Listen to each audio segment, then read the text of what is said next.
Muy buenas, es un gusto acompañarles nuevamente. Yo soy Vladimir Vázquez Avelar y desde la ciudad de Mixco, en las afueras de Guatemala, dirigimos la Iglesia Cristiana Visión de Fe en Mixco y estamos muy contentos de que usted nos pueda acompañar en una porción semanal más de la Escritura, como lo ordenaron los apóstoles del Señor a Pablo y a los que lo acompañaban, especialmente a Bernabé, con respecto de los gentiles que irían entrando en el movimiento, que ellos tenían que aprender la Biblia y empezar a guardar la palabra del Señor como esta estaba escrita. Y de esto se trata lo que procuramos hacer cada sábado por la mañana. Y yo estoy tan contento de poder compartir con usted y de tener su complicidad en este estudio y en la obediencia a este mandamiento que el Señor reveló a Jacobo, su apóstol. Muy bien, vamos a orar, vamos a pedir la luz del Señor para lo que hoy veremos. La porción de hoy se llama Beshalach o Bshalach, una B y una Shalach como el verbo enviar, y comprende desde el capítulo 13, versículo 17 hasta el 17-16. Pero oremos. Gracias te damos, nuestro buen Dios, por llegar acá con el deseo de estudiar, con el deseo de conectar tu palabra. Gracias que has puesto en el corazón de quienes nos ven el reunirse con nosotros y que juntos podamos ir conectando, ir conociendo mejor la Escritura, ir conociéndote a ti en todo lo que tú eres y haces. Pedimos tu guía, pedimos tu luz y sobre todo yo pido, Señor, no hablar algo que no esté en la Escritura. En el nombre de Jesús. Amén. Y amén. Muy bien. Empezamos entonces con un pequeño repaso de la semana pasada que veíamos la porción Bo. Y en esta, es decir, entra. Y en esta aprendimos los tres estados del corazón de Faraón y que fue su propia corrupción y no que Dios le endureciera, sino que Dios le dejó estar duro. Y es muy bueno que usted lo vea. Si no lo ha visto, se lo recomendamos. Los temas de esta porción, últimamente les había llamado características, pero creo que la palabra temas es un poquito más apegada a lo que queremos transmitir. Así que los temas de esta porción son, número uno, la salida de Egipto y el pilar y la nube, que es nuestro tema hoy. En segundo lugar, la partición del mar de los juncos. Existe un error al interpretar este mar como el mar rojo. No, sino que el mar que se partió, el mar donde ellos, en el cual acamparon frente a ese mar, fue el mar de los juncos o Yam Suf, como se dice en hebreo, que es una porción de agua que está antes del lo que sí se conoce como el mar rojo. Entonces la partición de este mar, el número 3, el canto de Moisés, una vez el mar es partido. Yo le llamé los eventos de Mara al número 4, cuando se acaba el agua y el agua está amarga. El número 5 vemos el maná y las regulaciones que este tuvo. El número 6 es la roca que dio agua o el agua de la roca. Y número 7, la guerra contra Amalek. Muy bien, empezamos entonces con el primer versículo y vamos a citar una versión muy conocida para que podamos, a partir de esa versión, empezar a agregar lo que Dios ha puesto en nuestro corazón desde una traducción literal. Versículo 17, entonces, la Nueva Biblia de las Américas dice: cuando Faraón dejó ir al pueblo, Dios no los guió por el camino de la tierra de los filisteos, aunque estaba cerca. Porque dijo Dios: no sea que el pueblo se arrepienta cuando vea guerra y se vuelva a Egipto. Una lectura muy superficial nos podría llevar a pensar cómo es posible que el pueblo de Israel y la gran multitud de gentiles que las acompañó en su salida, al estar libres, ellos podrían sacrificar esa libertad por el temor a la guerra, Algunos alegarán que tiene que ver con la mentalidad de esclavos que tenían. Pero yo quisiera explicar este versículo desde lo que dice en hebreo y hay un par de cambios que creo que son muy significativos y de eso se trata nuestro estudio. Entonces lo he colocado, esto es una traducción literal eh, que, y por eso coloqué el nombre en hebreo, Shmot 13:17. Dice así: y fue en enviar de Faraón al pueblo, o sea, cuando Faraón nos envía, esta palabra también puede entenderse como expulsar o echar fuera o deshacerse, incluso puede llegar a conocerse llegar a interpretarse como y cuando se deshizo Faraón de ellos, no los condujo Elohim, puesto Elohim, camino de la tierra de los filisteos, aunque estaba cerca, porque dijo Elohim, a menos que sea consolado el pueblo, este es el otro gran cambio, cuando vean guerra, volverán a Egipto.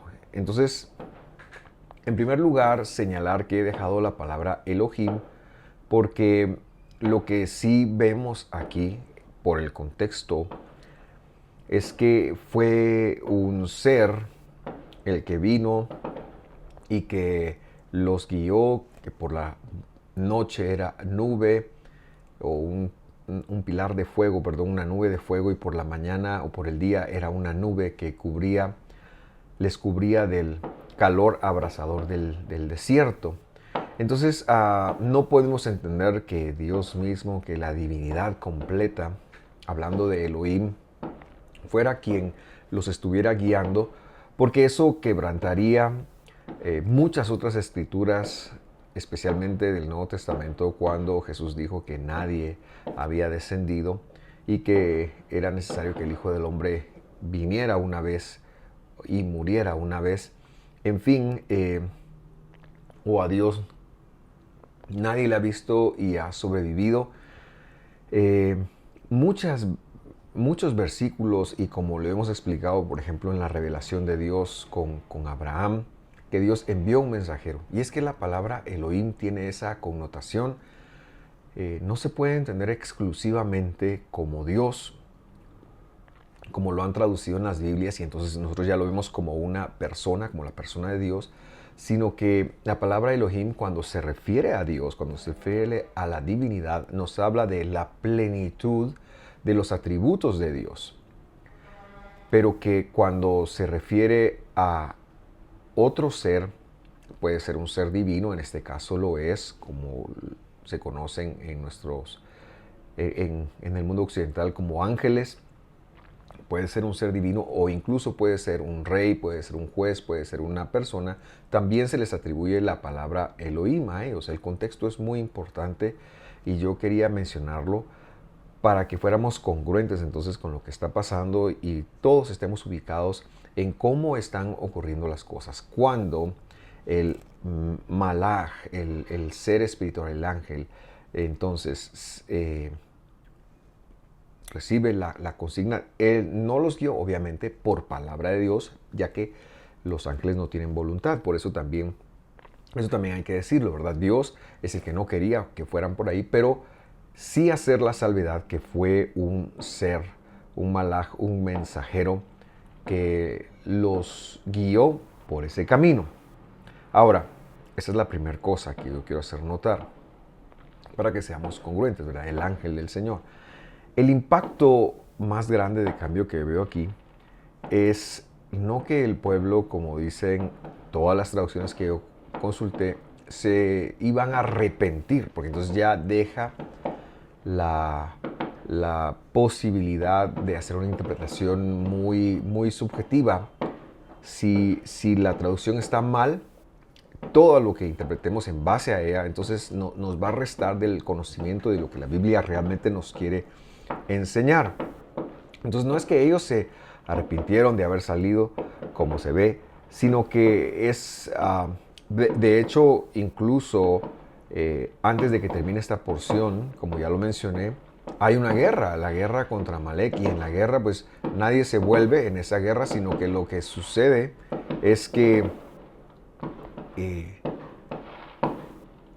la guerra entre Amalek es donde Moisés sube a una montaña, lo sientan y le extiende sus brazos para que él pueda sostener espiritualmente al pueblo en la victoria, en la pelea. Vemos a ningún israelita regresando a Egipto. Entonces, algo más es lo que está incluido acá. Por eso no podemos traducir arrepentido. Y yo quiero notar que el verbo que traducen como arrepentirse y que yo he traducido como consolar, es el verbo Nahum.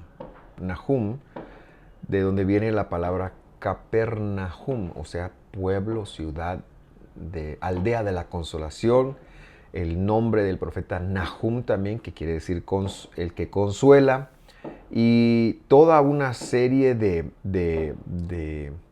verbos que, si somos congruentes con cómo se usaron en otras partes de la escritura, hay que entender que Nahum, más que arrepentirse como en el sentido de cambiar de idea, de retornar, es el verbo shub, que da su nombre, por ejemplo, a la palabra arrepentimiento, shubá, en hebreo.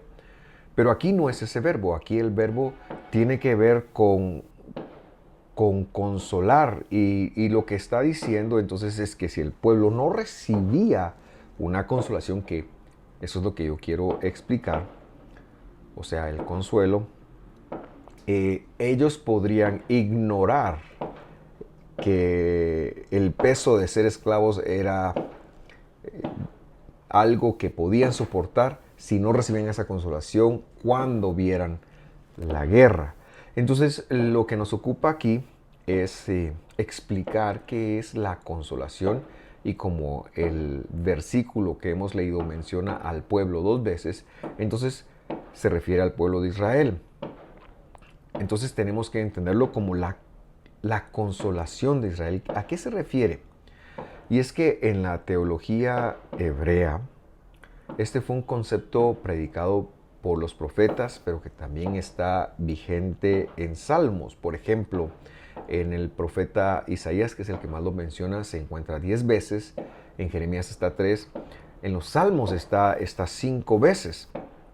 Y el verbo tiene que ver, o tiene que, como decía, su raíz es consolar.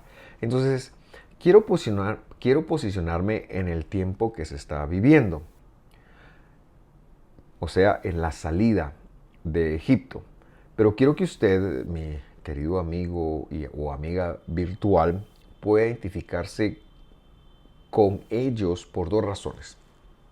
En primer lugar, porque el pueblo de Dios, ya fueran descendientes físicos de Abraham o no, o gentiles incorporados al pueblo de Dios, en la Biblia, de Génesis a Apocalipsis, siempre se llamó Israel. Por eso Jesús dijo: yo he venido a buscar las ovejas perdidas de la casa de Israel.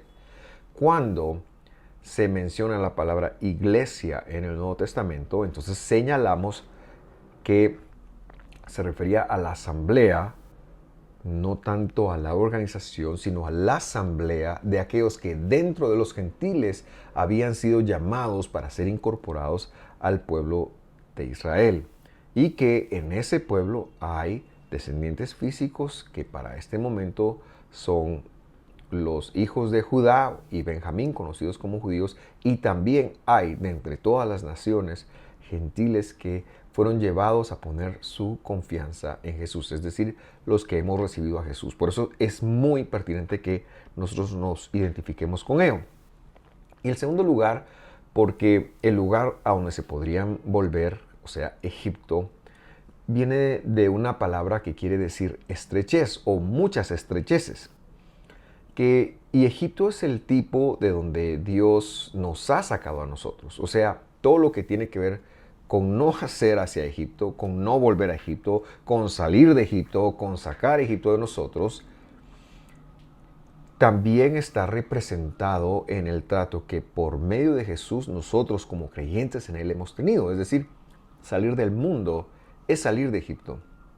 El mundo no creyente, el sistema del mundo, la forma de pensar del mundo, todo eso representa o está representado en Egipto. Entonces nosotros tenemos que ver esto como algo que tiene que ver con nosotros hoy en día. Entonces recordamos que esto está en la escritura, ya lo mencioné en dónde, pero el enfoque que aparece en cuanto a esa palabra, hablando de los profetas y de los salmos, tiene que ver con la fuerza que Dios pone en su pueblo para enfrentar cada uno de ellos los desafíos de la vida.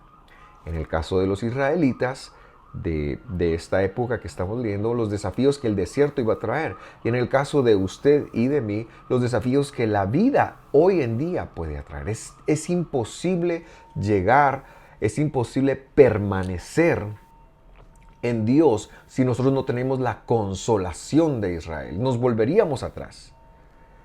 Nos volveríamos, dejaríamos. Por eso es que para nosotros, y adelantándome un poquito, ya funciona como las arras del Espíritu, el adelantamiento de que Dios iba a estar con nosotros. Y aquí, entonces, me adelanto hasta el Evangelio, que es precisamente lo que quiero compartir con usted en esta oportunidad. Lucas capítulo 2, versículo 25, la Nueva Biblia de las Américas dice así: había en Jerusalén un hombre que se llamaba Simeón. Para darle un poquito de contexto, es el día que se presenta a Jesús, cuando presentan las ofrendas, cuando Miriam presenta las ofrendas de los dos palominos. Este es el día. Este hombre, Simeón, justo y piadoso, esperaba, ¿qué cosa esperaba? La consolación de Israel. Y el Espíritu Santo estaba sobre él. Pero léalo bien, no estaba en él, estaba sobre él. Versículo 26. Y por el Espíritu Santo, es decir, por el poder de la santidad, por el poder de Dios, se le había revelado que no vería muerte sin antes ver al Mesías, al ungido del Señor. Curiosamente, esta última parte, la NBI lo traduce como que no vería muerte sin antes ver la redención de Israel. La Nueva Traducción Viviente lo traduce sin antes ver el rescate de Israel. Entonces lo que podemos ver claramente es que la consolación del Mesías se refiere a la redención, se refiere al poder que Dios iba a depositar en nosotros. Por eso mencioné a las arras del Espíritu. Cuando un creyente conoce a Jesús, lo que se conoce en el mundo occidental como Espíritu Santo, en hebreo, Ruach HaKodesh, o el poder de la santidad, o la confirmación.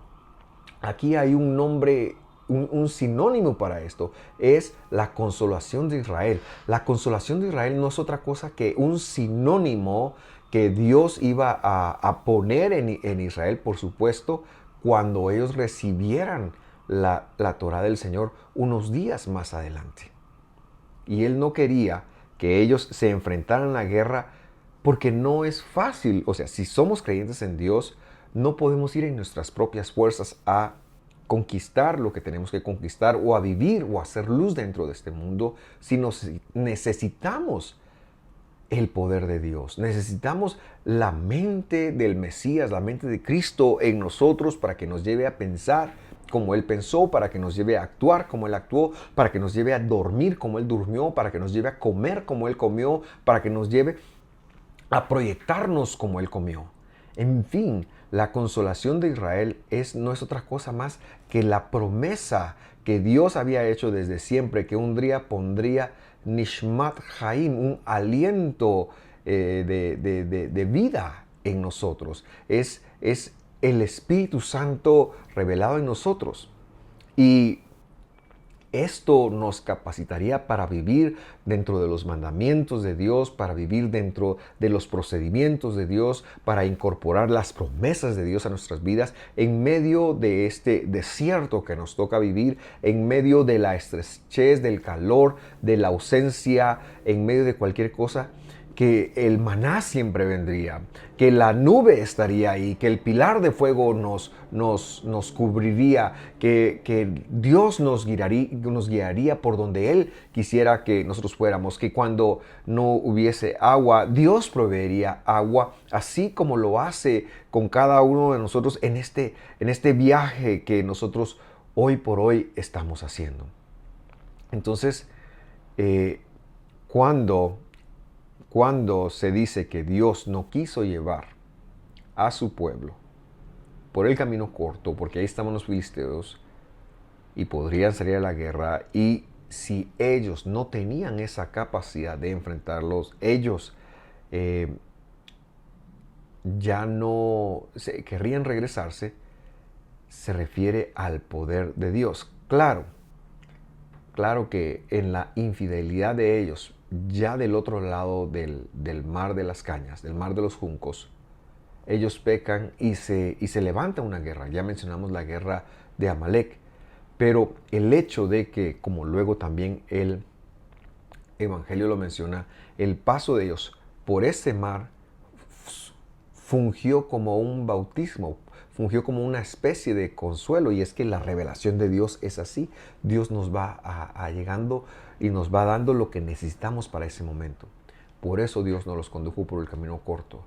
Quizás Dios no esté conduciendo tu vida por el camino corto en este momento. Quizás la vida está un poquito complicada, pero confía en Él. Él se va a manifestar a tu vida porque sus planes y sus propósitos son buenos. Y si eres hijo, aunque andes en valle de sombra de muerte, no temas mal alguno, porque Él estará contigo. Su vara y su cayado te infundirán aliento. El bien y la misericordia no se apartarán de ti.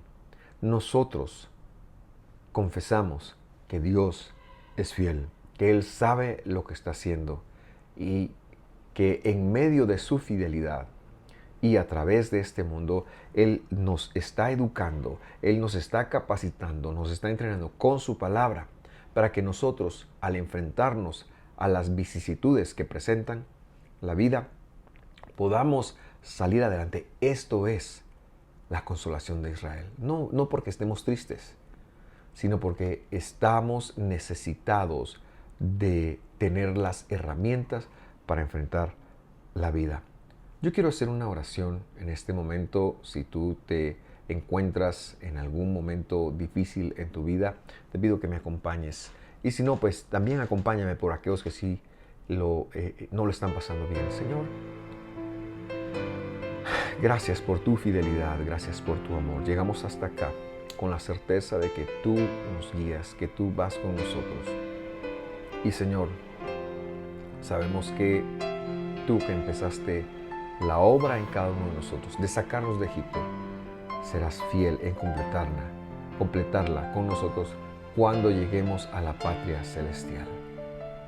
Pero para mientras necesitamos esa consolación para enfrentar el mundo, para enfrentar las situaciones y las circunstancias. Y yo te pido que tú lo hagas así sobre cada uno de los que me están viendo, de los que están sintonizando, y que ellos puedan de esa manera vivir de una mejor manera y puedan ser consolados en ti. En el nombre de Jesús lo pido con todo mi corazón, y sabemos que tus respuestas son sí, amén, y por eso desde ya te agradecemos. Amén y amén. Muy bien, no me queda más que despedirme recordando que la próxima porción, la próxima semana, es la porción Jetro en castellano, la cual comprende entre Éxodo capítulo 18, versículo 1 y Éxodo capítulo 20, versículo 23. Así que Dios te bendiga.